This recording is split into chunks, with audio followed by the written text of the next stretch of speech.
Welcome to the Movie Draft Podcast. I'm Ethan Simi, and today I'm joined by two wonderful guests. First up is returning guest Kasey Dunifer. Hello, hello.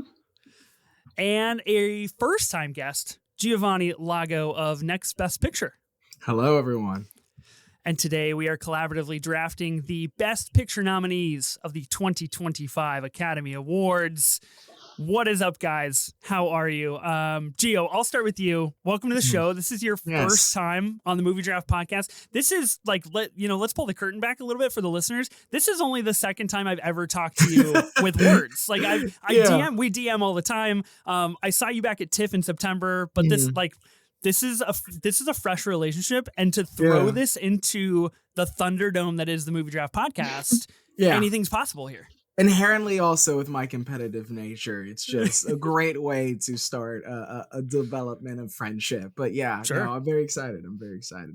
Yeah, I'm really stoked to have you on this pod. I know you've been putting out a lot of really good Academy Awards content over on Next Best Picture, interviewing some really exciting people. So if you have time or if you're interested, go seek out Gio's stuff over there. Kasey, you're just on the show a couple of weeks ago. In podcast time, it's a couple of weeks ago. In real time, it was last week, and it was your first pod ever. And I immediately DM'd you after we recorded, and I was like, "Do you want to come back on the draft?" Right. That's either a really good sign or a really bad sign. I don't know what that means. Hopefully a good sign. I think it's good. But yeah, welcome back. Yeah, thank you. After last week, did you expect me to come back? Do you think I'd say yes or no? That's a great question. I was hoping you would say yes. And I'm glad that you did. I always get a little personally scared that the draft scares people away, that it just ruins friendships on the spot. And I was, the spot that Gio and I are in right now, you and I were in last week when we recorded. So yeah.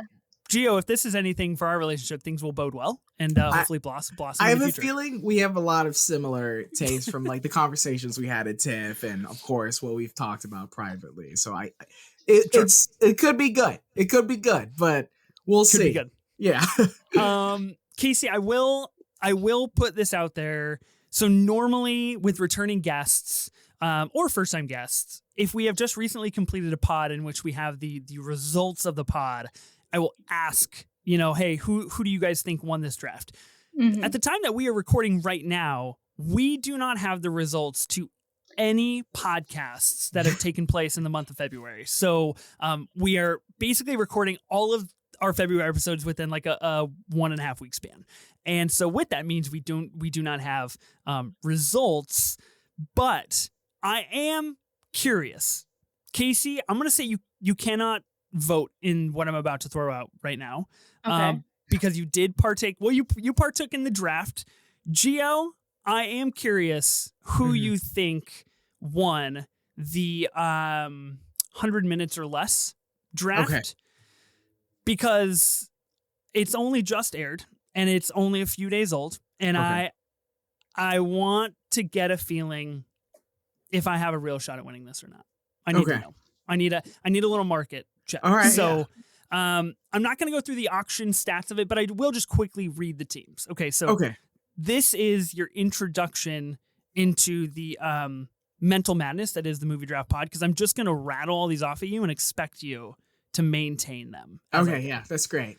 Okay, great. Perfect. So Ben's team consisted of Halloween, Stop Making Sense, My Neighbor Totoro, 10 Things I Hate About You, Glengarry Glen Ross, Reservoir Dogs, The Breakfast Club, and The Rocky Horror Picture Show. Okay. That is Ben's team. Okay. Kasey showed up, got Before Sunset, In the Mood for Love, Persona, Lahayan, Brief Encounter, Spy Kids, The Passion of Joan of Arc, and Badlands. Okay. So that's team number 2. I picked up After Hours, Enemy, Punch Drunk Love, Drive, Frances Ha, Coraline, and a little movie called Cleo from 5 to 7. Not sure if you've heard of it. Kasey, have you seen that movie? No, never heard of it. No. Oh, okay. I figured I figured not. I want to put you guys onto some cinema. And then the final team that took place was Pat's team. He picked up Doctor Strangelove, When Harry Met Sally, 12 Angry Men, Fargo, Rashomon, His Girl Friday, Days of Heaven, and The Night of the Hunter. Ooh. Okay. Who wins in your book? Who wins? What was the last team again? Whose team was that? This was Pat's team. Pat or Yeah. Kasey? It's one of them two. Oh, wow. Wow, Yeah, thank you it's- so much. No problem. Yeah. That was quick decisions to just dismiss both of the hosts. I'm of the Movie sorry. Jump Pod. I have to pick and choose. I know we'll align tonight. Maybe I'm strategizing for the pod later. Okay. Maybe fair. I'm just buying, with nice compliments. Hopefully it will just, when I try to veto something, it will go down smoothly. Right. Oh, okay. Two teams that off my head as it's being rattled. I'm like, yeah, it makes sense. Of course. But also, inherently I'm biased because some of these movies being named, I'm like, yeah, no, that's like you said In the Mood for Love immediately, and I was like, okay, yeah, no, that's like top. Oh, like I needed that one. Yeah, top 10 favorite movie of mine. So like There was another one I needed, and I think we should tell Gio that Ethan did something so This terrible. is not important. This is I don't think this should be part of the context of this podcast. I think we should leave Gio out of this. I am mess. going to tell Gio. So my username is Kasey from 5 to 7. Mhm. Therefore, my favorite movie ever is Cleo from 5 to 7. Yeah, okay. And Mhm. it was like round 7 or something. It was Yeah, like we were close deep. to the We end. were deep Yeah. in the pod. And I was like waiting. I was like, I mean, this is my first time doing it, but I was like, okay, I'm gonna hold on to this. And then I nominated, and Ethan immediately spends the rest of his money on it. And I didn't have enough money to get it, and he stole it. Wow. It was like $425 or something. Wow. You try to paint me in a bad light here, Kasey, but what I hear is You bad, painted yourself. bad financial management on your end. That's what I heard. This I is true. heard that you didn't come prepared to spend the big bucks. Wow. I mean, I- it was my first time, but it's fine. Mudslinging on I'm this here with a pod. vengeance. Mudslinging like it's the 2025 Oscars, This is quite Yeah. impressive. Yeah, it doesn't get better than this. I think this is a great way to venture into what is supposedly supposed to be a collaborative draft. I felt really good pre-pod, talking with you guys, being like, "Hey, let's do this thing." Not in the same space right now. I gotta be frank with you guys. I think the tides have shifted a little. You're poking and, the bear too much. Pre-pod, we're vibing here. And You did this to yourself. This is Ethan. me. Okay, Yeah. this is me. I will take the blame. Gio, this is your first draft you've Mhm. ever participated in. Are you nervous to draft, or do you feel confident? I feel solid because Okay. my thoughts on most of these movies being nominated this year at the Oscars is just they're fine or they're just like good, but to me, not best picture movies. So I think the ones that truly do stand out, in my opinion, that I would easily nominate at a higher rank, very much apparent to me compared to some of these, which I've been criticized multiple times for disliking, whether it's on Next Best Picture or other places, of people constantly commenting, "Oh, why does he always complain about this one and this one?" And it's just like this year. Mentally, it's just I assume everyone is just already over the Oscars this year. We still have to go to March. The Critics' Choice is happening as we speak. I have a beard. My hair is growing out. I feel like a caveman. It's not last year's Oscars where everything felt so happy and dandy and like it was just actually a great lineup. And this year it's just very putrid in terms of vibes. So I'm sure that this podcast will not replicate that, and I'm sure that based on what I've been hearing about certain picks of films, we are going to align. I do find whether we disagree on certain films, I'm very interested to see some of those conversations. So yeah, I think it'll be interesting. So better vibes here on the pod than the Best Picture nominees are putting out. That's a good thing. I feel like. Okay, great. I'm glad to hear that. Kasey, what are your thoughts, feelings on this year's 10 Best Picture nominee and the slate that it presents? Yeah, I would agree. I would say it's pretty just so lukewarm. Yeah. I mean, there's one for me that really stands out. My favorite movie of the year. I'm glad I got nominated. But then the rest, it's just I could take them or leave them. Mm-hmm. And there's one obviously that also sticks out. It's just like what is going on, Yeah, of course. Yeah, I agree with you guys. I think, Gio, you put it quite well. At time of recording, it is February 7th, and knowing how things have been transpiring over the last, I'd say 7 to 9 days, by the time that this pod comes out on February 18th, Amelia Perez, Sofia Gascon, AI debacles, controversy, like anything could have transpired. To be honest, anything could be changed or different. So this will be a really interesting kind of timestamp of where we are right now, what we think of the Best Picture nominees. I personally really, really, really like one. I know exactly what you're talking. I know. Yeah, I know. And you know what? That's the curse of being the host of the pod and being too online. Like, people just know what I think about most of these movies. Yeah. My personal number 2, I love a lot, and the rest of them, to be honest, I'm like fair to poor. Like, it's Gio, you said it's like definitely not the slate of last year. What I do think is interesting is that these 10 present a fascinating Oscars race. It is tiresome so far. We still have a month to go, and it is getting a little bit ridiculous that this feels like it's going on and on and on. But on the other hand, every day provides a new opportunity for a movie that we didn't think had a shot last week to potentially win Best Picture. And kind of exhilarating, kind of fun. Whether that's good or not for the Academy and the state of movies, I don't think so. But, you know, it's kind of fun for us who care too much and pour too much energy into this. For this draft specifically, I have 2 questions that I need to float out to you guys. Question number 1, of course, any prep work, any rewatches. I know we've all seen all 10 Best Picture nominees, but Kasey, did you choose to revisit anything in preparation for this that you feel like you needed a better shot at?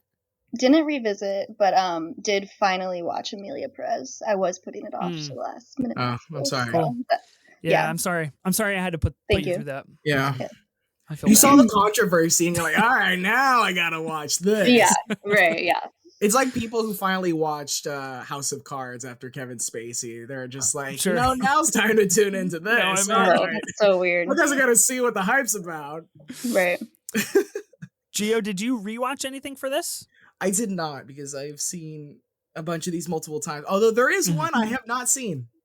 I will be honest. Oh, this is interesting. I need to, and I am literally, as of now, have a ticket booked, and I'm seeing it Monday. Okay. And it was the one film last year I did not watch. I watched practically everything. And this was the one that I was like, I'll get to it later on. And then the nominations happened, and then I was like, oh shit, I really need to watch it. So I am going to watch it on Monday. Okay. I'm very excited to hear your thoughts about it. I've heard nothing but great things. And I have not rewatched anything else, but also I've seen some of these like a lot of times, and then some of them I don't need to ever revisit again in my life. So I think there's a nice balance in there.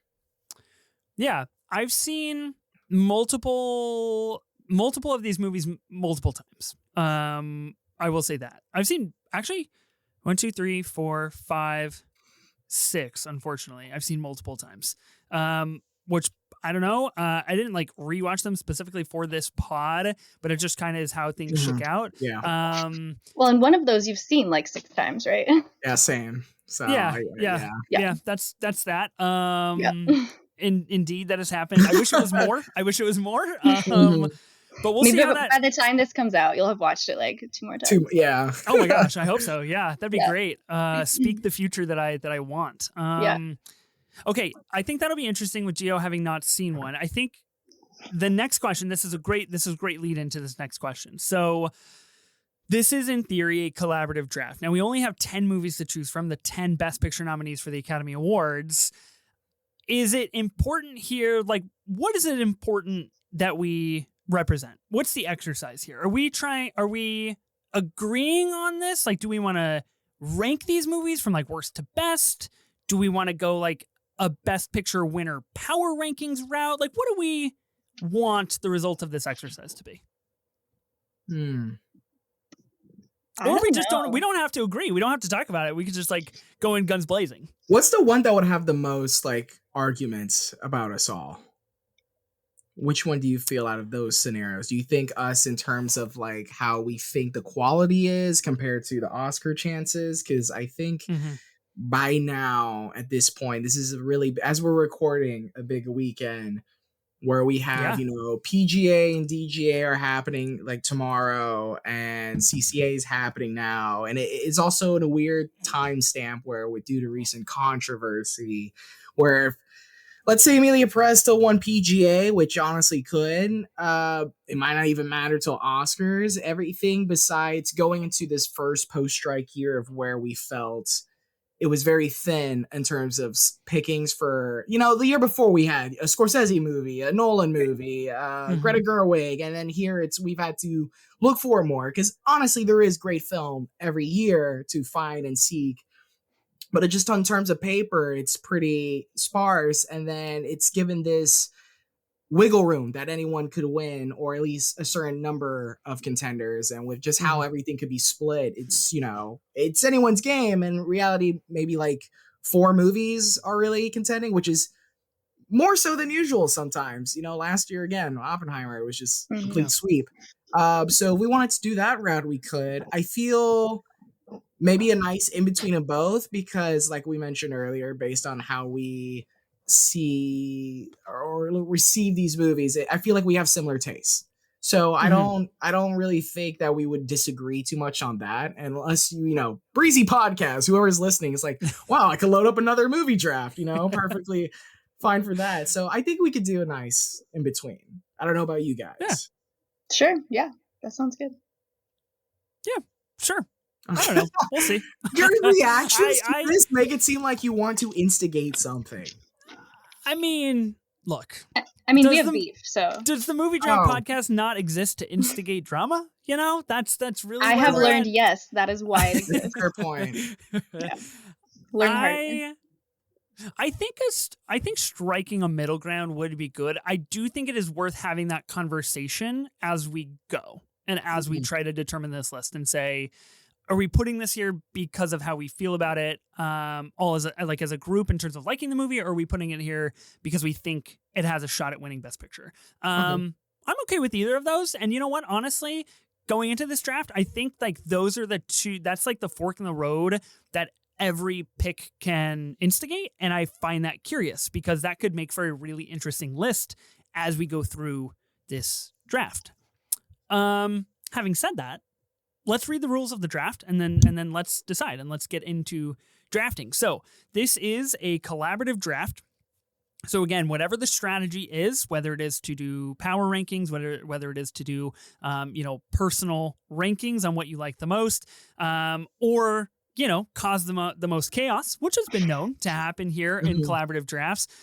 There will be one board standing at the end of this, essentially ranking all 10 of the 2025 Best Picture nominees. As always with the collaborative drafts, a special shout out to Screen Drafts, a wonderful podcast that has influenced this draft layout. Go give them a listen. They do incredible, long, massive, lengthy drafts over there. So if you're looking for more of this style, they have it.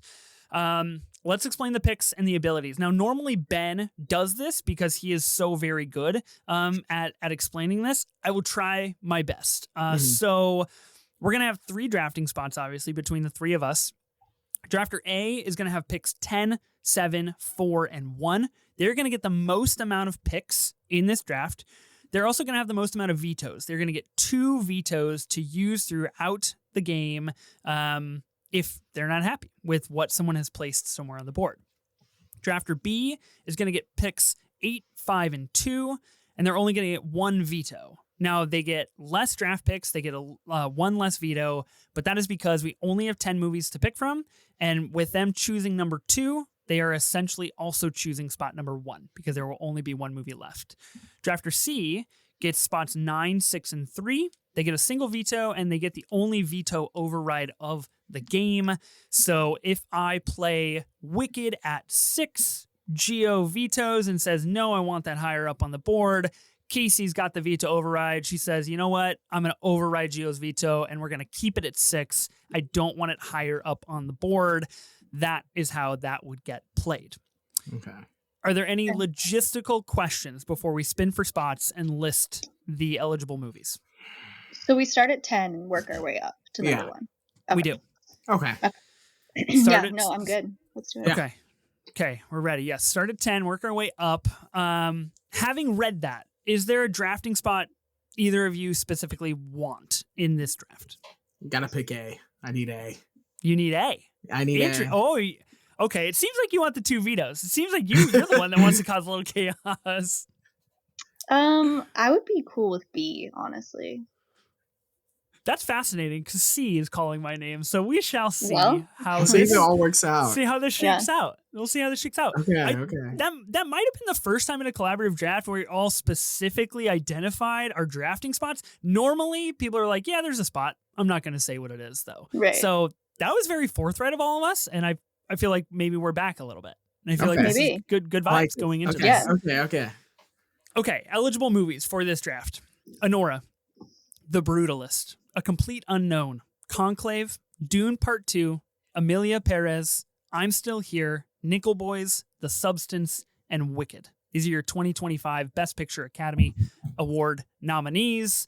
Let's put a pin in the question, but I am curious who you guys think is going to win Best Picture come March 2nd, but I don't want to answer that question before we get into the draft. I think it will defeat a little bit of the purpose. So I've got the spinner. We are going all caps with the names today. I think the last time Kasey was here, I think I did all lowercase. So you're really switching it up here. What does it mean, Ethan? I do what I can. What does it mean? Who's to say, really? I just try to elicit whatever power I do have here on the show to do anything. It's mysterious and important either way. Okay, so now the thing that I did forget to tell you guys. So Gio, you have been chosen on the spinner. When you are chosen on the spinner, you get to pick which drafting position you want to be. You don't have to pick right now.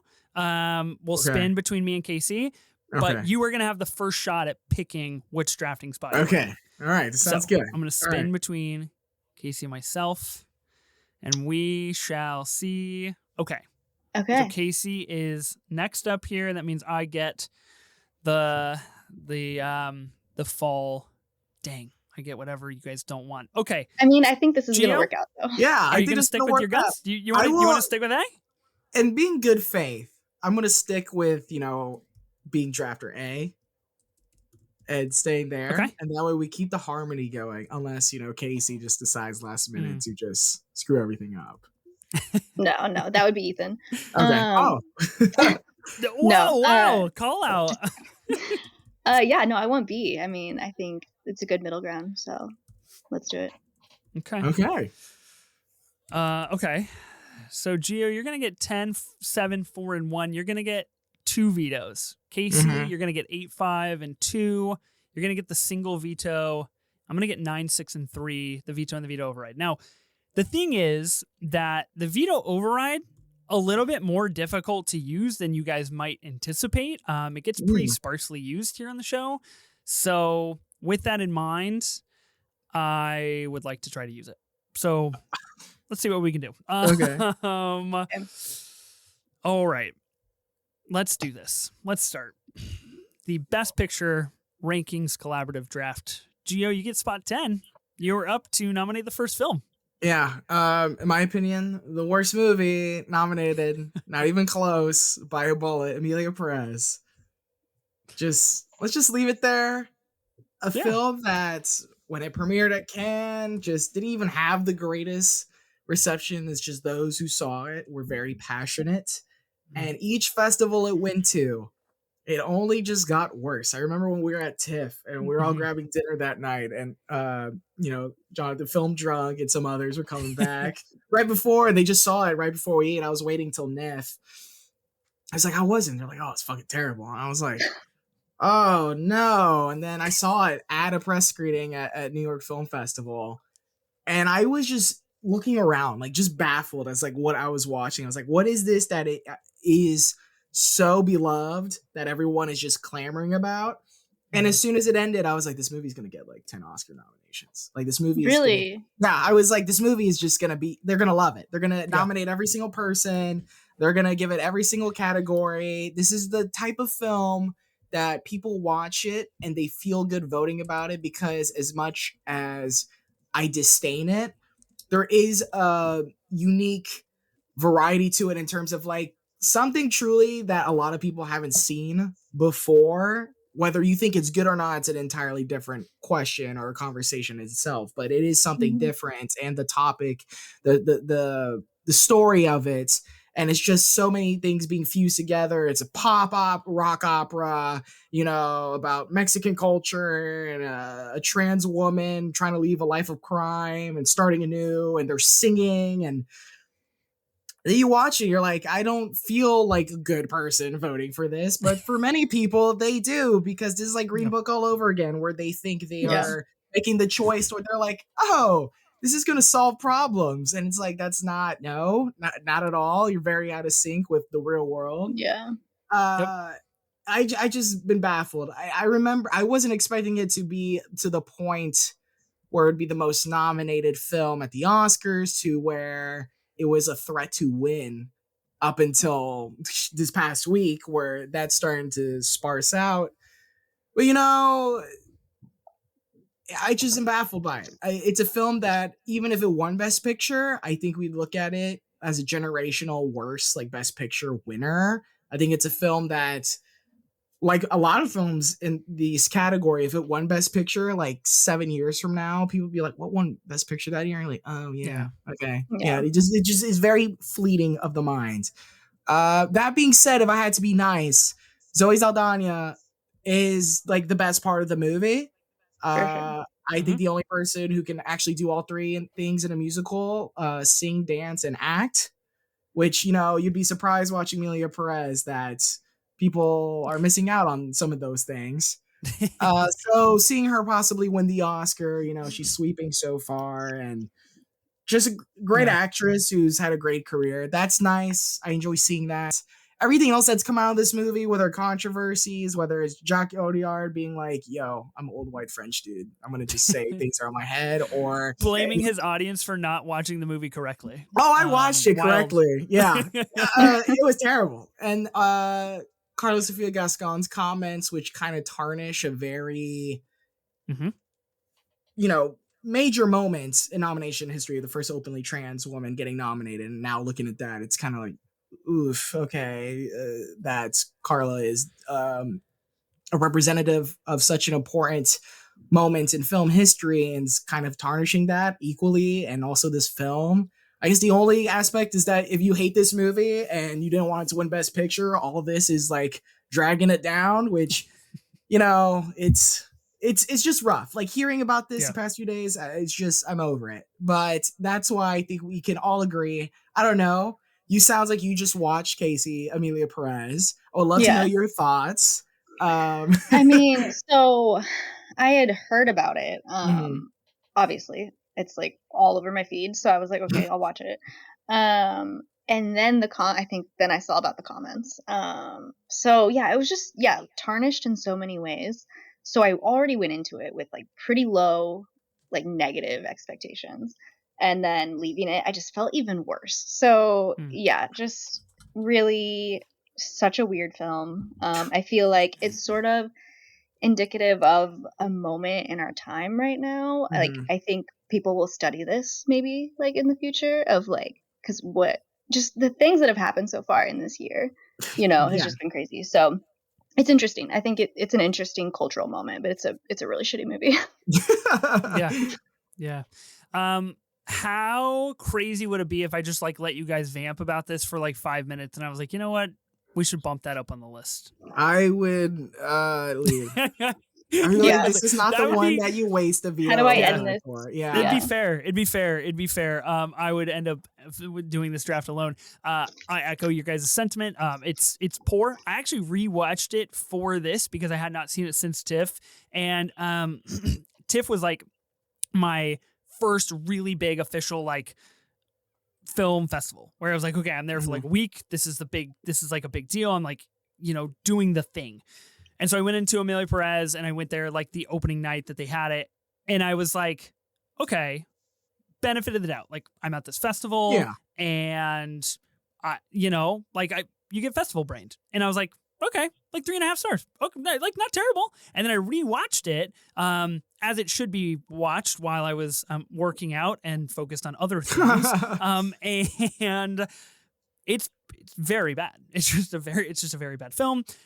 I would not be surprised if this loses Best International as well. Yeah. And I think it is important to remember for this film, like, it is a Netflix film. Historically, Netflix has done quite well in like docs and shorts and international, And acting, never quite as much in Best Picture. Yep. So it already had that going against it. I'm Still Here is like raising the like in ranks as we speak, and this is falling. And I just wonder if it Irishmans this thing and just goes 0-4, which is possible. But we're keeping it at 10. Yeah. Fingers crossed. 100%. Yeah. Fingers crossed. Exactly. Yeah. Bad movie. Unfortunate that it is nominated because, God, there's literally 50 other better movies, 100 better other movies from last year that deserve a nomination more than this one in the Best Picture slot. Okay, so we've started this. We are at number 10. Let me press. Okay. Now, you might not think that 9 gets a little finicky, but I'm going to go with what I have on my list here. And I don't know. I have a feeling this is the one that Gio hasn't seen. In case I don't know how you feel about this movie, I'm going to be nominating Nickel Boys at 9. I saw this movie a few nights ago. Okay, it's a lot to take in. I respect it. I understand it. I totally value it. Okay, it just wasn't the movie for me. I don't know if I can blame that on like me personally. Like maybe I was a little tired, a little like whatever the case is. I think the kind of like the final 30 minutes, and I won't do a lot of spoiling on this film. We might talk about it later. I don't know if you guys are going to veto it. A lot of people haven't seen Nickel Boys, but some of the choices didn't work for me. A lot of the choices did work for me. There's so many moments that stick with me, but like, I personally think it's too much for myself to chew on. I need to see this movie again. Where I'm at right now in my life, it's 9 on my list. Okay. But I don't know how you guys feel. All right.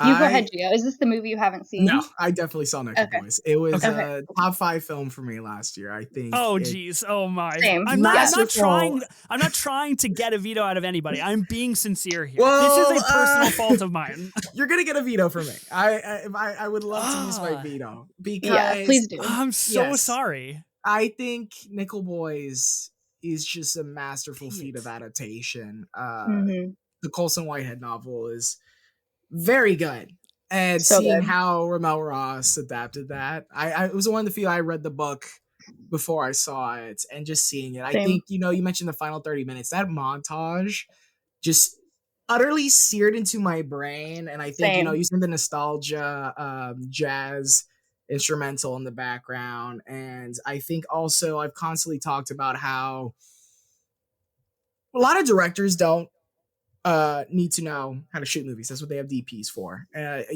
lot of people who might listen to this sound offended or gassed, but a lot of modern film directors don't know. And I think Ramel Ross, who has come from a background of photography and documentary filmmaking, just the way he composes shots, to him and Joe Frey, who should have got nominated at the Oscars for Best Cinematography, I think is something that is a fine line that if it was done wrong with either the two leads not being able to carry their weight or just it coming off as incredibly gimmicky, like a 1917 type thing where you're watching and you're like, this is cute, not one shot, I'm entertained, compared to how so much is conveyed through emotion with how the perspective of the story shot, especially with the detached aspects in terms of seeing the older version with Daveed Diggs.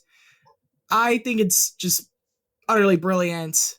I was happy it got into Best Picture because it was a film that I went to a panel for the Writers Guild recently, and I was just talking to Ramel Ross after, and I was just telling him, I was after PGA, I was a little bit concerned. And he was like, you're telling me, man, like that was such a miss that I was like, oh no, they're not going to go for it. They're not going to do it. And one of the few times that as much as I've complained about the Academy this year and their nominees, this is a film that if this won Best Picture, which it won't, like it being 9, if we were talking about in terms of winning Best Picture is apt. Sure. Because it's power not. rankings. Yeah. Sure.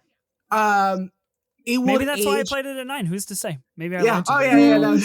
Sure. It would age masterfully. I think it's one of 3 movies in this entire lineup that like 15 years down the line, be like brilliant Best Picture win.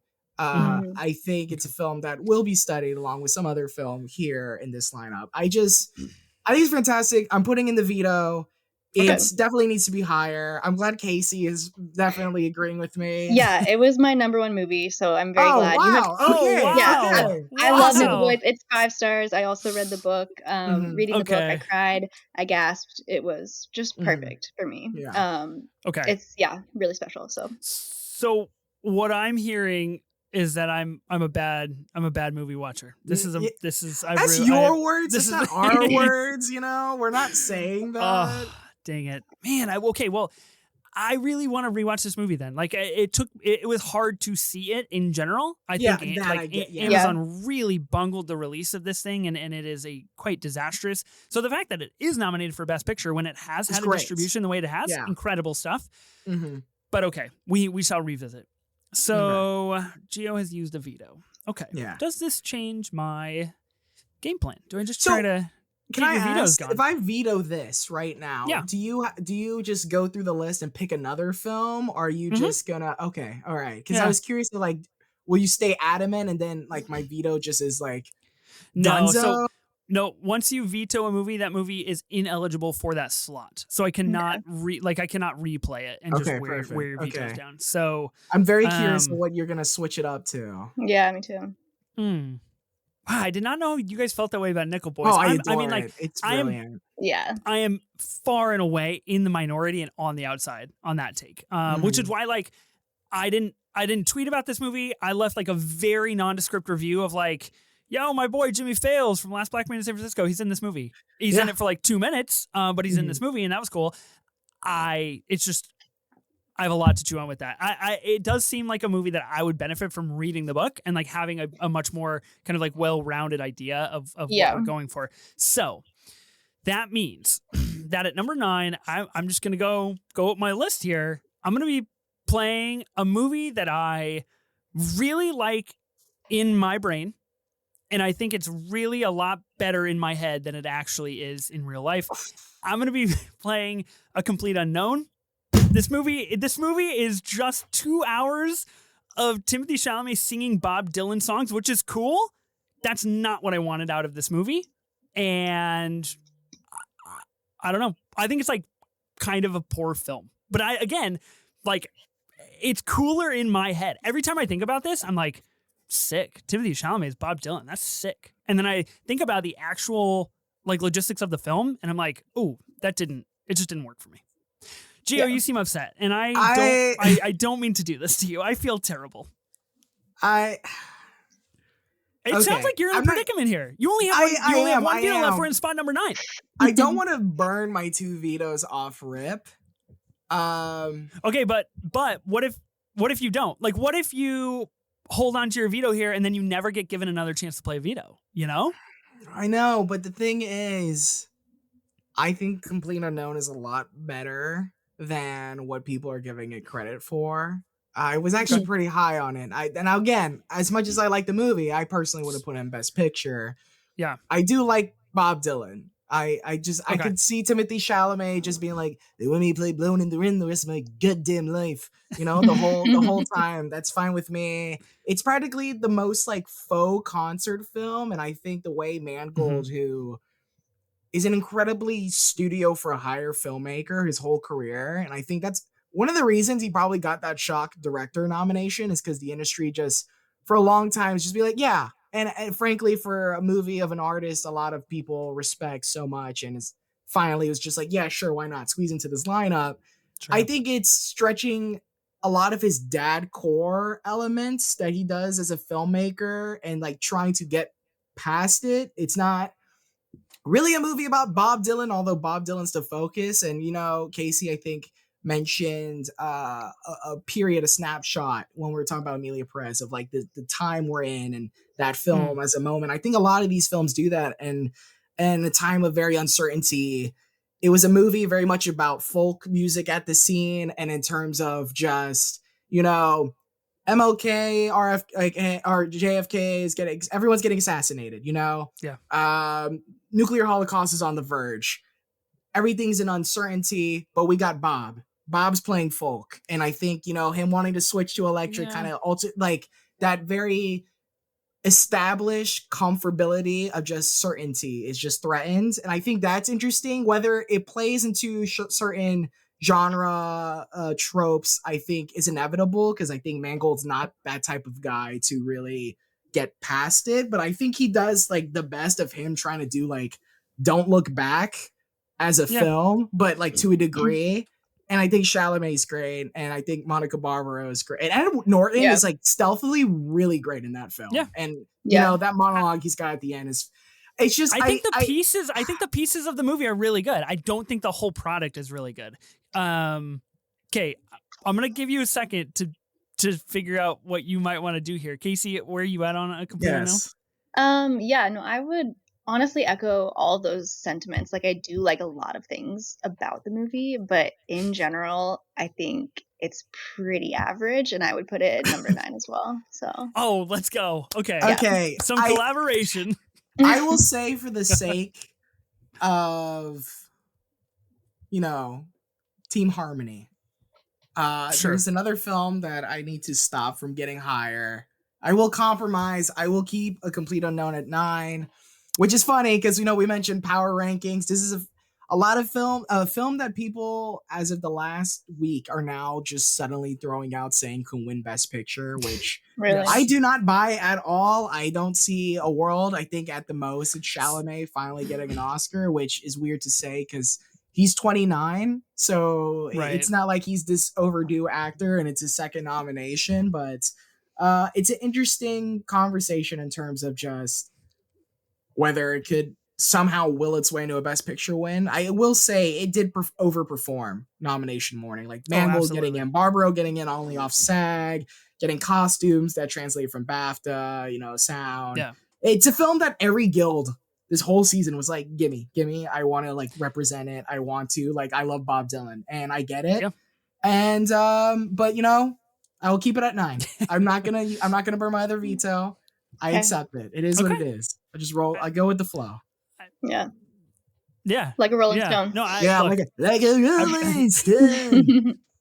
Yeah. I respect that. I hope it works out for you in the long run as we go through this list. I think it's a great movie and I think there's actually a couple of these on the slate as we go, but I think it is a great movie to just like throw out that idea of a ranked choice ballot. What's at number 2 for a lot of people? Maybe A Complete Unknown. Maybe a movie that they just really liked. And I don't think that should be underestimated at all. I'm not saying it's going to win Best Picture, but that is something to keep in mind. Okay, so we have A Complete Unknown at 9 against Gio's wishes, and that's okay. It was just 1-2 combo. You just went Nickel Boys, Complete Unknown. I was like, fuck. All right. I'm just following my list. I'm just following my heart here. Okay. Kasey, it is your turn at number 8, your first pick of the draft. Okay, I feel like this might be controversial, and my reasoning for not liking this film as much as other people is kind of trivial. But at number 8, I'm going to nominate The Substance. Oh, wow. Okay. So can I put a quick pause on this? Gio, everything you said pre-draft where you were like, I think we're going to vibe on a lot of movies. What the fuck is going on, guys? Like, what are we doing? What is happening to us? This is not the vibing. I will say another film that I think is really good and I would not nominate it for Best Picture is The Substance.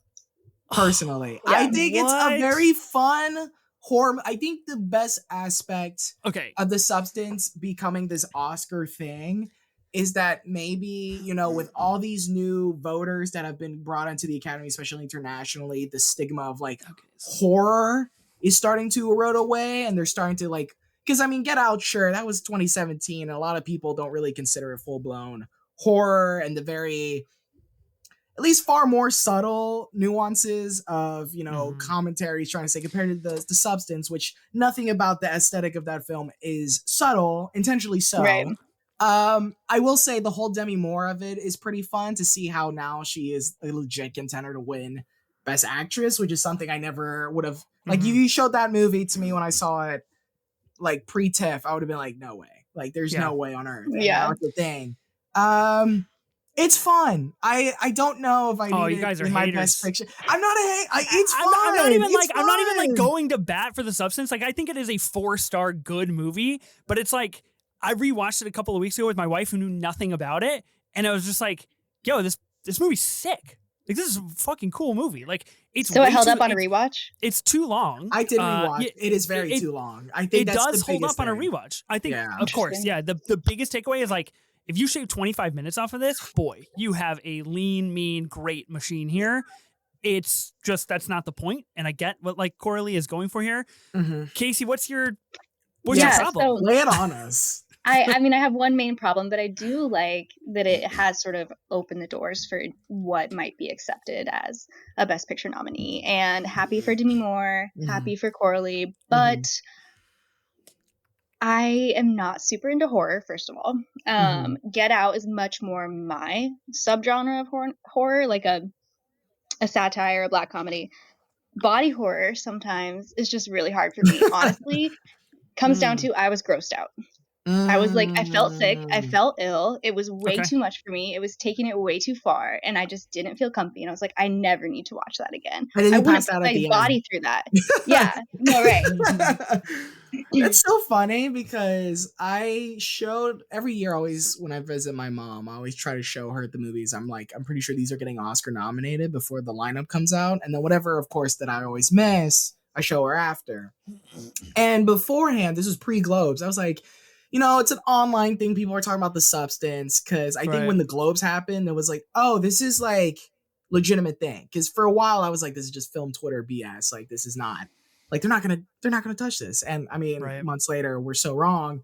And I showed my mom. My mom, honestly, who does not do well with anything gross, did pretty well. Like stuff's coming out of her back. She's like, all right, fine. But the stitches, it's where gets her. Yeah. And then my grandmother, who is like 90, was watching, and she's just, you know, old Puerto Rican lady, worked in the hospital in New York, you know, so she's just like, did not react the whole movie. She's just like, like it did not faze her. And then my mom, honestly, my mom really dug it up until the ending where she's like, okay, it gets a little dumb. Yeah. And I think that's kind of where I was watching, and I was like, oh wow, okay, maybe like people are kind of, and it made money, and it was memes, and people were talking about it, and I think it's great. Like, you know, I feel you don't like, though, Gio, because you're like, let's put it at 8. There's another. I can't blow all my vetoes. Now I am in the same boat as you because although I would like to veto this, I have it substantially higher on my personal list. Use it. There is because now I've entered draft mode. I'm full draft mode now because I'm going into protection mode because there are 2 to 3 films on here I have to have in the top 3 spots. I have to know that they have reached those spots. And so now I have to shift my focus to strategize to get those movies up there.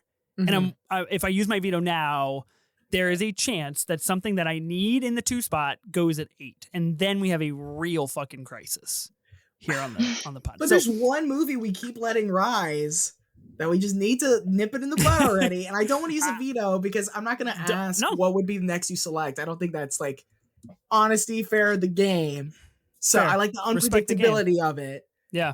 I respect the balance. Use a veto. You know? I respect the use a veto. balance. I want to say that firsthand. I feel like you think we hate The Substance. Like I like The Substance. Yeah, I know. I'm gonna out you guys on Twitter. Be like, wow, these motherfuckers. Go ahead. Hate They the check my Substance. letterbox and my 4-star review. They're like, oh, okay. Oh yeah, Ethan's the liar. Okay. Yeah. Okay, we'll keep The Substance at 8. A movie again that like I think is like quite good, not great, but a really cool movie that the Academy nominated for 5 different awards. And like all above the line too. Honestly, my big takeaway from this is like, watch out for Mubi in the next 24 to 36 months. Like they are the new distributor in town, and I think that they have the juice to do things like this and to get things nominated and get things taken seriously, which is pretty exciting. Okay, we've got Amelia Perez at 10, A Complete Unknown at 9, and The Substance at 8. Gio, we're back to you. And I'm worried because you're calling out a movie here, and you're like, we keep letting this thing rise. Gotta stop this. You're gonna play it. Yeah, I'm curious what it is. What movie is this? What are we doing here? Yeah. Okay. Yeah, cool. I'm glad. Honestly, that should have been 9. If we were being, it could have been 9 for sure. and you just went with the complete unknown. I mean, you know, what are you gonna do? Wicked has some cool songs. What do you want me to say? Yeah, that like okay, here's the thing, because again, as I mentioned earlier, whenever we do reactions on Next Best Picture to any of these award shows, and I've talked about Wicked or Emilia Perez, everyone in the comments is like, Gio hates musicals. Why is Gio always talking about Wicked? Blah blah blah blah blah. The movie looks terrible. I'm sorry. The movie looks like dog shit. It hurts my eyes. The color grading. Yeah, the color grading, the lighting, the light, everything about it visually is just so drab for a musical that's supposed to be, that makes you feel good. And I think it's carried by like pretty fun ensemble. I will also preface, seeing Wicked was my first time being like introduced into any. I didn't know what Wicked was till like 2 years ago. That was like, oh, it's like the Wizard of Oz. And then they're like, yeah. And I was like, oh, I've never seen the musical, never listened to the songs. I wasn't a theater kid.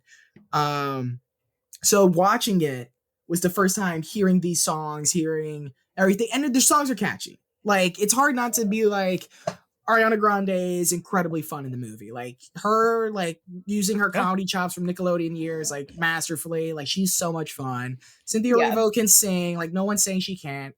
Jonathan Bailey is just insanely hot. Like every time he's on screen, you're like, okay, dude, yeah, you're just we get it. Yeah, yeah. Jeff Goldblum hits a note or two. It's just the way people infantilize this movie to me this whole season. It was like, he needs to win Best Picture and what it represents. And I was like, what does it represent? Like everything we're attributing to film, like 3 other films nominated for Best Picture, like even including Emilia Perez, talk about or vaguely like represent. And it's just, you know, it's like the John Draper mindset to me. It's like, that's what the money is for. Like, you get like 10 Oscar nominations. Like, why wasn't John M. Chu nominated? And it's like, do we need it? Like, I don't. 10 nominations, I think, is insane. Like, I don't think it's a Best Picture movie. I think I showed my family this. They did not like Wicked. I was absolutely shocked because this is the most normie movie of all time, where people just get so like enveloped in the emotion of it all. And my mom and sister-in-law were like, "Oh, we want to watch Wicked." They're like, oh, that's kind of a snooze. And like on a rewatch, the pacing is not as great. It's so lethargic that it makes me question, like, we're doing a whole part 2. It is. I have a friend who's obsessed with The Wicked, and they're like, it's a first half musical. So like, what the hell is this other movie going to be? You know, I don't know. We'll find out this year because it's just double dose of Wicked. But Academy people loved it. Everyone loves it. It makes money. It makes people happy. I guess I'm the Scrooge Grinch in this scenario. It just should not be higher. Like, I mean, compared to some of these other movies, like even a complete unknown, I think has far more, like at least a complete unknown. This whole generation of like people will just be like, wow, Timothée Chalamet is so cool. And then they just start listening to Bob Dylan. I was like, you know what? I'll take. Yeah. Also, that's a cultural win. Yeah, and it's given us a generational press tour from Chalamet. So it's like, So I'm not a Wicked guy in terms of, I thought it was fine. I don't hate it. I feel like every word I've said, people are like, oh, he hates Wicked, which I don't. It was fun. It was fun. I think Wicked is fun. I think it is like the only thing, obviously, that I think like me and everybody else is hung up on. You mentioned like the visuals of this movie. Can you imagine like this movie would actually be very good if it looked good? That's the thing. So that's a very hard like disparity to come across. As a father to 2 young daughters of the age of 4 and 6, they probably loved it. So I haven't shown them the whole thing yet because they can't sit through 2.5 hours in a theater. I do plan on buying a physical copy for them so they can watch it at home at their leisure. We have listened to every song that is available on YouTube. I mean, 200 times a piece. Like I can't. They are hooked. So I get it. That's the thing. Does that make you like it more or less? That's a good point. Like listening to the songs over and over and having that like emotional aspect to it. I would like to use this opportunity to send a stray toward Wonka's Way, which I still think is like a terrible film. But, no, it's not. But my kids are obsessed with the soundtrack, and I will say, when I hear A Hat Full of Dreams, I'm kind of hooked. I'm kind of hooked for a second. So like, it does work when you hear these things like on repeat. You're like, okay, I get it. It's the thing. Wonka's still terrible, and Wicked is fine. Ethan just hates Chalamet, really. This is no, honestly I it. love. This is the thing. I think Chalamet's good in not what he's doing currently. He's good when he interviews Kendrick Lamar. Okay, come on, not as Willy Wonka. That was fun. Come on. Okay.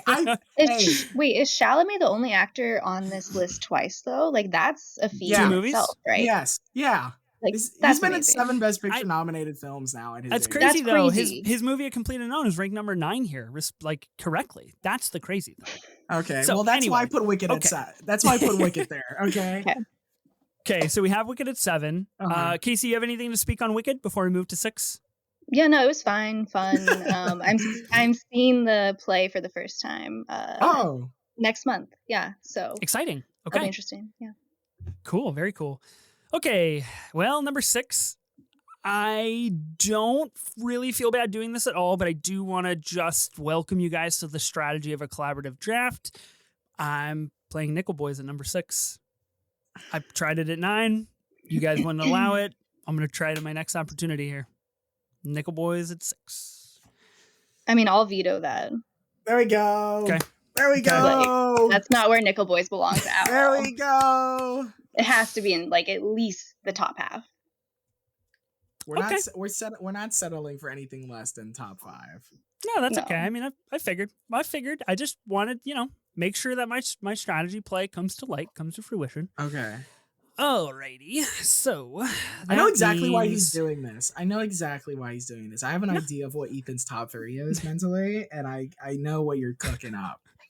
I mean, I know it's top 1, but I know his top 1. Other Well, than that. Everybody knows my top 1. Right. I mean, that's no secret. Yeah. Okay, this will be curious because I really don't know how you guys feel about this movie. A movie that I am really on the out. I feel like I'm on the outside compared to the general public.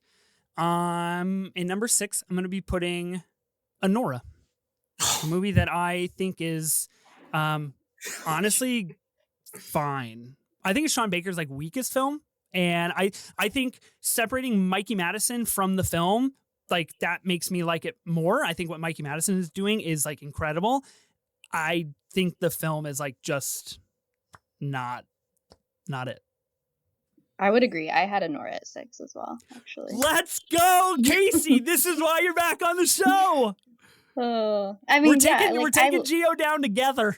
But the thing is, I'm not really passionate about any of these movies besides Nickel Boys. Sure. So I don't. Besides Nickel Boys, because they're all so mid. Like Anora's fine. It's good. I enjoyed it. I think I gave it like 3.5 or something. But like, yeah, I would agree. Not Sean Baker's best work. If anything, yeah, a showcase for Mikey Madison. And that's kind of about it.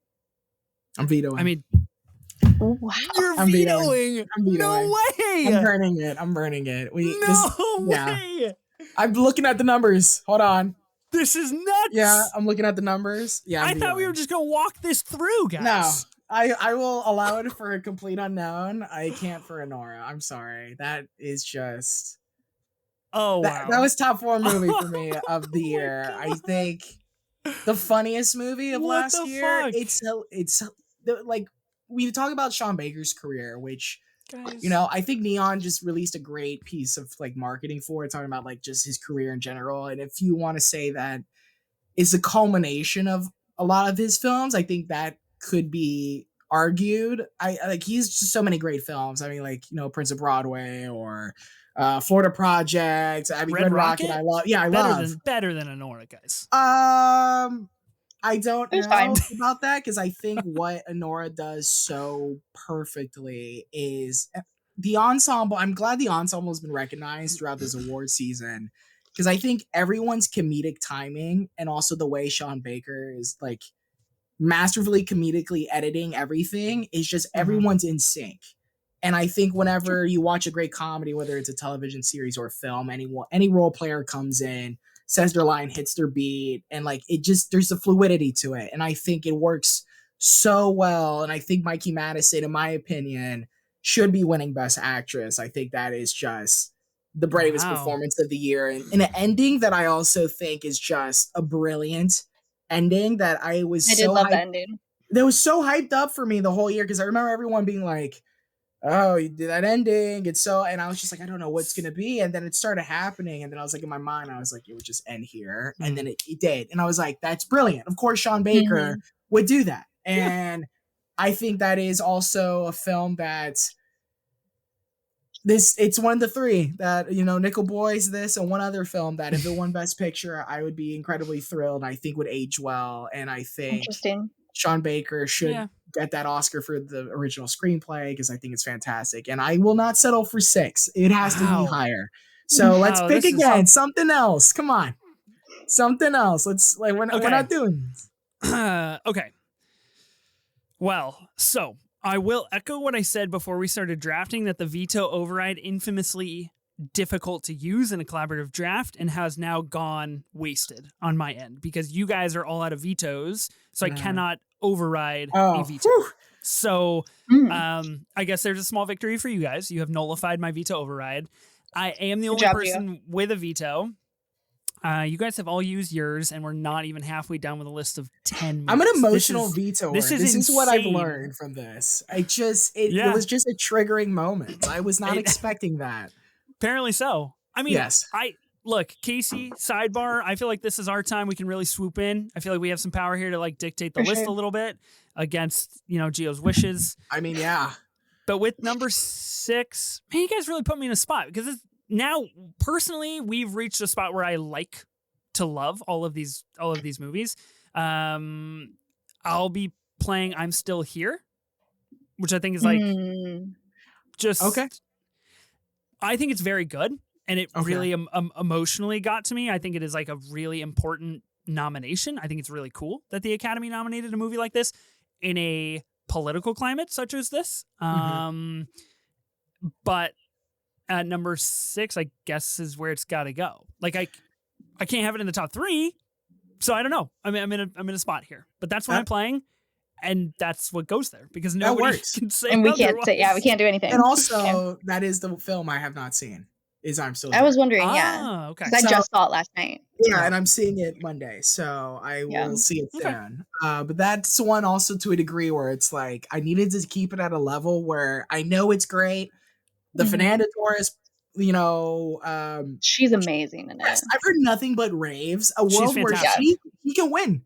Best actress. She got the Globe. The Shock Best Picture nomination, which is like one of the wildest things I've ever seen in my years of like following the Oscars. That was just willed into existence. And now with all this controversy, Ethan mentioned earlier, a world where it could win international. Like the fact there's a Best Picture nomination to go along with it, and it could win actress is like this is possible. And I think I'm going to leave it there because it's a nice balance of it's clearly higher than all these other films. And then also I just haven't seen it. So personally in an honest like viewpoint of just, if I've seen the movie, maybe I could have batted for it higher. I probably would have, but I'm just going to go off what I know. And I think 6, fair point. Yeah.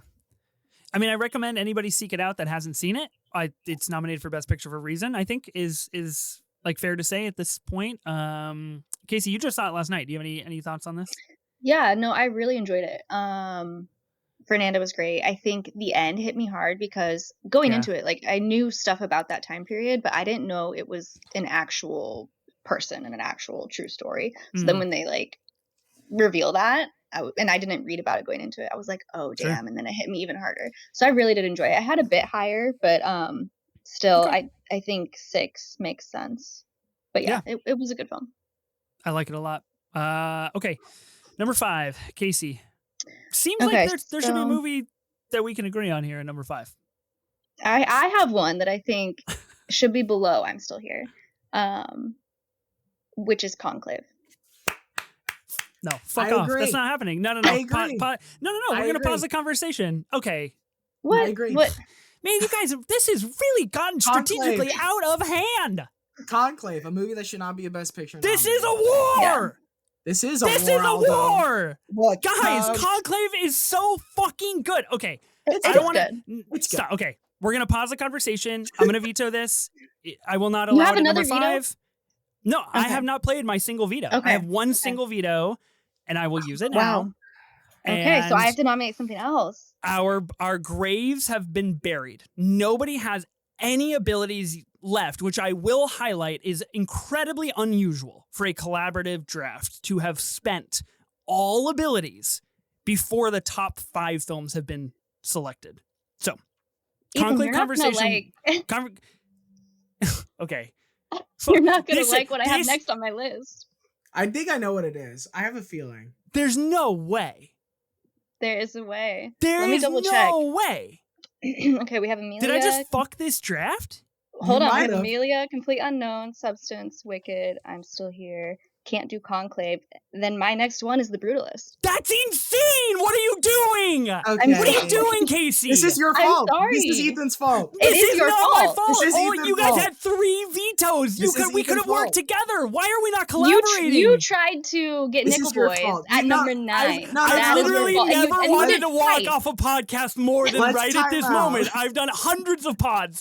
This Okay, is this is my revenge fucking real. for last pod. This is insane. What? But I also Ethan. that's just how I have it. Like, I'm so sorry. This is You your played fault yourself. because you had to defend the stupid Pope movie. So This much is your so. fault, Gio. You're No, like, it's let's not. veto at number 9. Yeah, Save your vetoes to mean something. Yeah, It's our favorite movie. Like, we can't Nora, let Nickel Boys go look, at 9. Nickel Boys is like far better than Conclave, and like Far better. Like Conclave is just the Pope, like pulpy No. airport novel. No, and it's I'm fun. so sick of people saying that. It is. You got it's bombs not, going though. off that are never explained, and we have like intersex Pope, and it's like this is awesome, but also just ridiculous. A Pope is carrying a turtle. What more do you want out of a Best Picture nominee?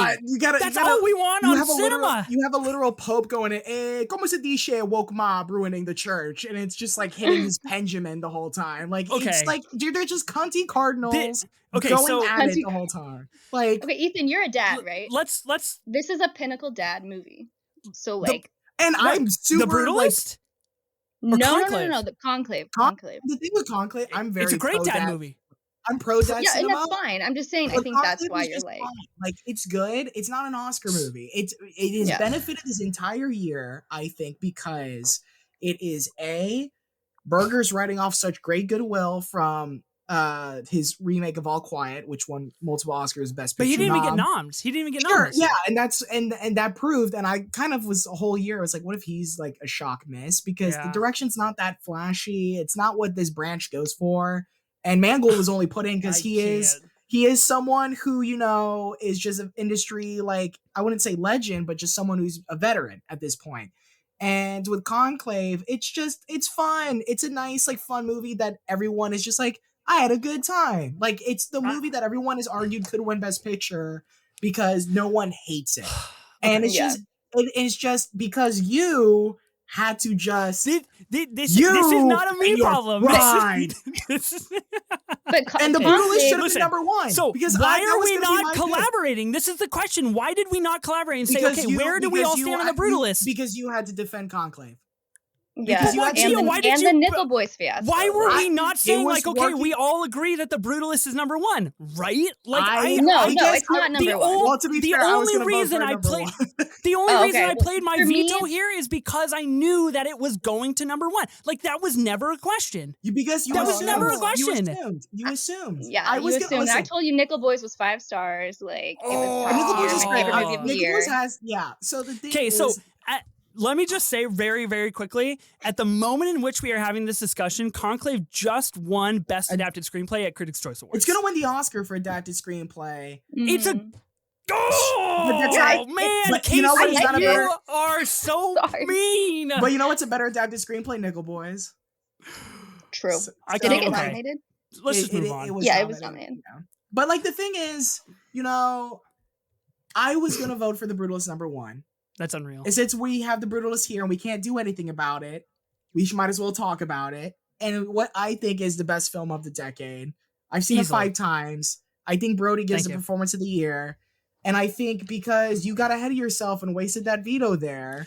You gotta stop. It's your fault because if we stuck with Conclave, here's what's gonna happen. Listen to this. If Conclave stayed we were at 5, right? Conclave stayed at 5. We could have done that's where I had Conclave.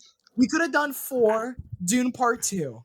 and then the rest of it would have just been, you know, you could have had. I would have put it at 2. It would have ended up at 2, and now it's a 5. And then you could have had Brutalist be in the top 3 range with the Nora and Nickel Boys, which was what I was planning the whole time, because those were the 3 movies that I think, if win Best Picture, stand the test of time. I think but you just had to go. You immediately went in like defense mode. We have all missed the point of this activity. No, you did. You did. No, you did. No, and because of your decision, this is a group effort. Capitalized. This is a group. This is I a don't group following effort. my piece of paper here. Like, I don't think the Brutalist should be. I think it. I'm curious as to why you're not high on it. I think a lot. No, of I love it. I really do. But you put it number 5, Kasey. It's number 3 for me. But you played yourself. I can't do Conclave, and I can't do I'm Still Here. You could have just said Anora again, though. But Anora, that's what I was. That's what I was. Oh wait, Anora's. When we talked about this, I was like, "Yo, Kasey, shouldn't we put something here at number 5 that we just vetoed at 6?" Oh and my we God, were both like, "It's pretty mid." No, wait. Okay, I totally. It's too late. You already tables said have turned. Not my fault anymore. Kasey to blame. Oh no. Yeah, that's why I. This is what I'm saying. I thought you were just. Why did we waste not talk about this? What? No, Anora. Oh my God, you guys! I'm so sorry. You can't do it. You can't switch it now. Okay, this is my first time though. No, Ethan. For the sake of it would be bad podcasting if we just negged on everything we just did. So now you have to feel your buyer's remorse. Congratulations. Welcome to my world. Okay, so we have Brutalist at number 5. That's close enough to number 3 for me. Not even in the same universe as number 3. Because that was going to be my number 1. Crazy. I was going to put Anora there, but that was an oversight by me. Okay, I'm so sorry, Ethan. But this, like I said, this is hurts. You know, I did come on this podcast for a little bit of revenge, so and it worked. So Ethan, if we're at the funeral right now, the 21 Gun Salute. Do you want to say any words about your favorite film of the year? Also, a film that could win Best Picture. I personally, I've been on the train. It is winning Best Picture. I think if it performs well this weekend at PGAs, I think we have a good shot. If it wins PGA, I think it might be done because it's winning DGA. I think at the Oscars, it's something that Brody's still pretty good to win. It's winning director, it can win score, it can win cinematography. Okay. Like, I think picture is so in the realm, and with BAFTA, I think it could do good. But I know you love this film. It kind of just got shot in the head, and now we're burying it. If you want to sprinkle the last little bit of dirt on it, go nuts. This is your dirt. Your sacred earth. Eulogize it. Yeah. I'll just say that if in the next few months we do like a Brutalist scenes draft where we all draft like 6 scenes from the Brutalist, that's why Kasey has caused it, because I have not given the proper due here for the Brutalist at number 1. I've been on 58 episodes of this show, and never have I ever been as shocked as right now. So this is pod history. This is just history in the making. This might be the second meanest thing that's happened on your podcast. Very well might be the second meanest thing that's ever happened on the show. I love The Brutalist. I think it's perfect. I wrote several thousand words about it multiple times on Letterboxd. Like I love this film. I could quickly and easily divulge into like a 3-hour Brutalist pod. We shall not do that. I think at number 5 is completely psychotic and unhinged. But we trudge forward because it is the destination and not the journey. And we must arrive at that destination. But I was gonna save that quote at the end, but you just no, you can't because we're not gonna talk about it again. It's done. It's been said. So it makes you feel better. It was gonna be my number 1. So like that was, I mean, it would have worked out with whatever was there, but that was we could have had great things. Because of you. It's because of you. It's because of you. Just had to. It just like poker. Slander towards me is unreal on this because the thing is here. We used our. I'm sorry. To listeners, we were just going in circles like a dog chasing its tail. But like me and Kasey used our vetoes pretty quickly. But like we used it for a film. We both agree it's top 5. I'm not going to take the blame for this because you guys did the same exact thing that I just tried to do with Conclave. You were like, Nickel Boys is really good and I love it.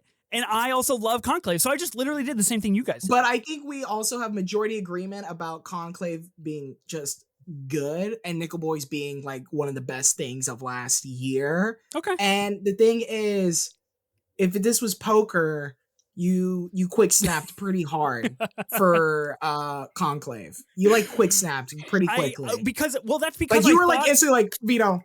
I thought I had the board. I thought I thought the power had turned toward me on the bird. Like I was like, okay, I'm the only one with a veto. I have the number 3 pick.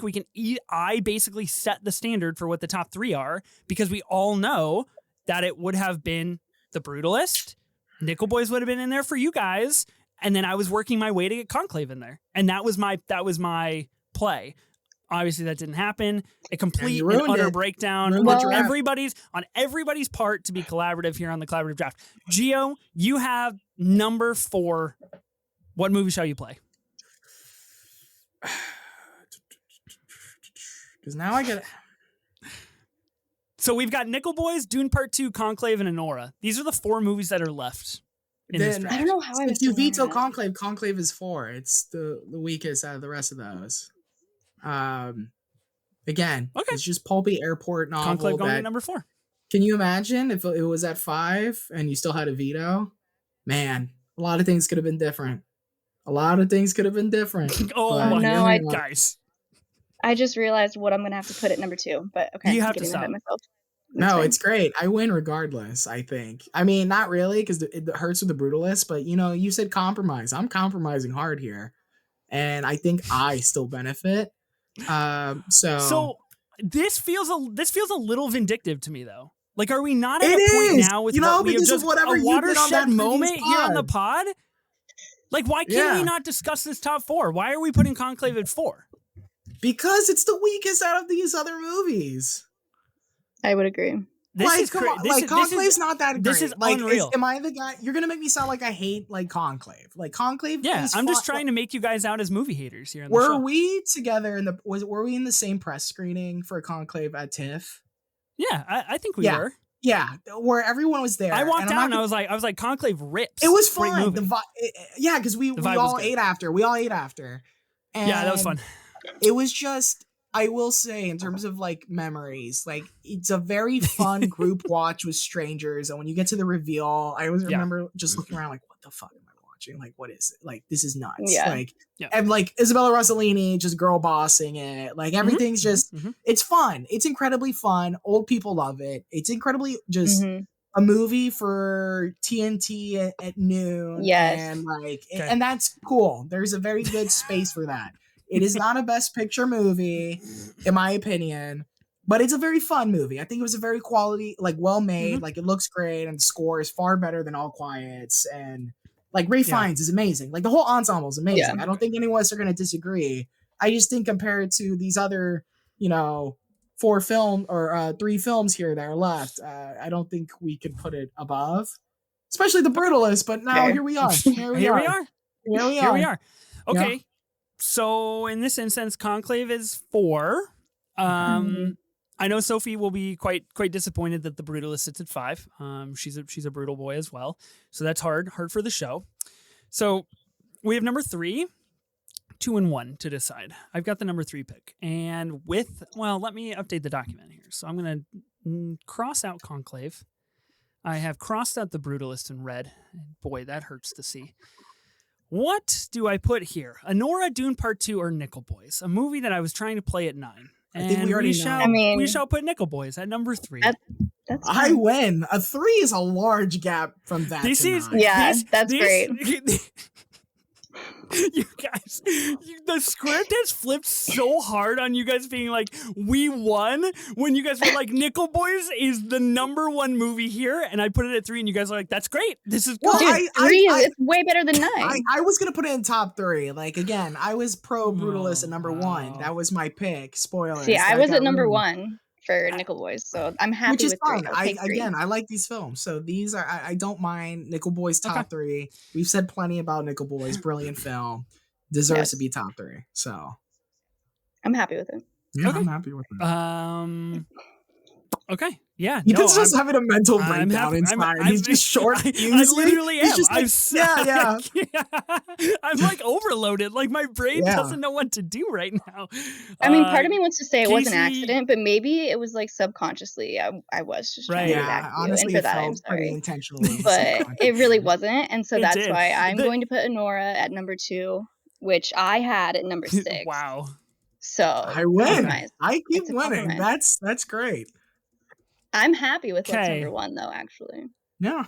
I mean, I wouldn't put it at number 1, but also that was my third favorite movie Neither. of the I don't year. think none of us would put it at number 1, and somehow it ended up there. Yeah. Okay, so if none of us would put it at number 1, then have we achieved What have we done? maximum collaboration? Like, yeah, what have we done? Like, did we truly collaborate in saying, like, you know what, let's room for all? Or have we failed greatly? Look, I think we failed greatly. Honestly, I think you're blowing out of proportions. Okay. I think if we had The Brutalist at 1, Conclave at 5, and Dune at 4 would be far better. Because then Honora 2, Nickel Boys at 3, and then everything below, I'll take the L on A Complete Unknown, but I'm still here is relatively high for what we've all said. Again, me not seeing it. Yeah. And then Emilia Perez and like all those in the bottom. Like, I think that would be the better outcome. Of course, what won isn't always what we get. For some reason, we just never hashed it out. We were never like, hey guys, what we are were we very thinking tight-lipped about it. We just all trudged forward with our own ideas. I didn't know what I was doing. So. Yeah, we're building suspense. Listeners want to be like engaged with it. They want to be like, oh, they're gonna pick. And in return, we put Dune at number 1 inadvertently. This is what we've done. Yeah. That being said, though, amazing. Dune Part 2. Number 1 movie in the 2025 Academy Award nominees collaborative draft here. A movie that I really like and don't quite love as much as other people, just for the fact that I haven't read the books. I'm not like huge on gotta read books, Ethan. Yeah, books are so good. Yeah, I'm pretty anti-literature. Honestly, I'm just like it's okay. So is the American government right now at this point, honestly. So I think you're pretty in line. You're good. Yeah. Well, maybe I will start reading books now, like on a daily basis. There you go. I can't be aligned with that. Dune Part 2 is sick. Like, I don't know, like awesome. what else there is to say about it. It's nominated for Best Picture. It's pretty cool. It's not going to win, but it is here at number 1 on our list. Yeah. It's wild. I mean, if we had done this by what could win, I mean, it'd be a very different list. It would be like in the bottom 5 because and Emilia Perez would be like at least top 5. Yeah. So fun world. I remember seeing Dune Part 2 at like 10 in the morning when it came out opening day. IMAX 70mm, AMC Lincoln Square. An amazing time. It's a film I love dearly. I love the book dearly. It's wild that we've gone 2 rounds of not nominating Denis Villeneuve and director.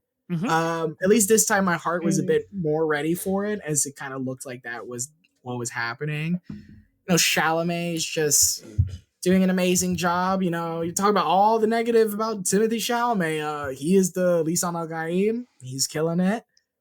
He's good in Dune. It looks amazing. Austin Butler, I think one of the best acting choices of anyone all year is. He should have been nominated. It's him just doing a variation of the Skarsgård voice. It's just like the coolest thing. Like an actor's like, I'm gonna make my voice sound like Stellan's, and I'm like, oh, I was like watching and I'm like, that's just smart. Like that is so smart. And I also, as we are talking right now, John M. Chu just won Best Director at CCA for Wicked. My god! So, what's happening? Oh my gosh! CCA is going to CCA. Sorry, but a movie that we put really low compared to Denny, as we were mentioning, someone who should be winning director awards. I'm very curious to see how he does Part 3, entirely because Messiah is. Have you read Messiah? Yes. Whoa, no spoilers for Messiah, guys. No spoilers, but we won't spoil it. It's crazy. Very different. Like, I think people are going to go into Part 3, and I think, or I guess, I don't. They'll just call it Messiah because it's I think book. But I think people expecting to see the same thing he's done these past few years with these films are going to be in for a rude awakening. Because it is just going to be palace intrigue and weird culty shit and possible age gap relationship and just weird imagery and eyes and worms and And it's a pretty short book. It is like, not, yeah, comparatively. So yeah. that should be interesting. And I'm just curious to see how Denny does it, because I think we can all agree, even though it wasn't our first pick, it's a very fun film. It's like what we asked for about big budget studio films, to be like every penny's on screen. I'm being immersed. The sound work is unreal. Like watching, whether it's the worm riding scene, or I'm watching the duel at the end between Fade Rotha and Paul Atreides, or the opening, like, Greg Fraser's just doing that oneer and everything's just Ambrose orange and these dudes are levitating in the air. I love that. It's so good. Cool. It's a great time. So good. And like it still was top 5 movie for me last year. I don't know if I would give it the Oscar for Best Picture. But why not? I guess we're in our rankings, it's our number 1. So here we go. Sure. This is it. We shall see when we come around to doing the 2027 Academy Award nominees collaborative draft, and we all reconvene here in a couple of years. If Dune Messiah will take the number 1 spot on purpose, probably that year would be my guess. Okay, so we have completed the exercise, whether futile or completely beneficial. It is yet to be seen or be known, but we have made the list of the Best Picture nominees of the 2025 Academy Awards for the collaborative draft. I'm going to run through them real fast, and then I will give each of us the opportunity to maybe speak on what you want to win, what you maybe think should win, or anything of the sort, any final Academy Awards thoughts before we get out of here. At number 10, we've got Emilia Perez. Probably the only film we really agreed on here is what that turned out to be. Number 9, A Complete Unknown. Number 8, The Substance. Number 7, Wicked. Number 6, I'm Still Here. Number 5, The Brutalist, chosen by Kasey. Number 4, Conclave. Number 3, Nickel Boys. Number 2, Anora. And number 1, Dune Part 2. What I will say, reading through this list, I know I mentioned it earlier on the show when I was talking about, what was I talking? I must have been talking about Wicked, or maybe, I was talking about A Complete Unknown when we're talking about a preferential ballot. Looking through this list, Dune Part 2 rose to the top because it was always hovering in the 2 to 4 zone. And none of us liked it enough or disliked it enough to play it in other particular areas. And it turned out to be number 1. I find that fascinating. An interesting little experiment here between us of exactly that transpiring, where nobody agreed on what a number 1 was, and then we all got a number 3 or number 4 in the top spot. So preferential ballot, something really important to keep in mind with the Academy Awards. Gio, what you think is going to win, what you want to win Best Picture, real quick. This year, again, it's so chaotic, and what I could say now could ultimately just be usurped by what we find out tomorrow. And still, BAFTA, which I think is going to be really big this year. I, for a while, was, I'll be honest, I never accepted that Emilia Perez was going to win. I think what you mentioned earlier about the Netflix, Netflix has never crossed the barrier of winning Best Picture. I think this, out of every film they've done, would be the most baffling that'll win. I know that if you get too many good Best Picture winners, sometimes you're like, we gotta water it down sometimes. And that made sense. 13 nominations is a lot. There's plenty of films that have made 13 nominations that have won Best Picture. Also, there's plenty that have not won Best Picture. I mean, Benjamin Button got 13 Oscar nominations and lost. I was always in the camp of The Brutalist. I think it's a film that people always have compared this award season to something like The Power of the Dog or Roma. And I never really understood that, because it's been contending for other categories, which I don't think Power of the Dog ever did. I think everyone agreed this was a lone director thing for Jane Campion. And here, I think, it's contending for acting win. It's contending for text.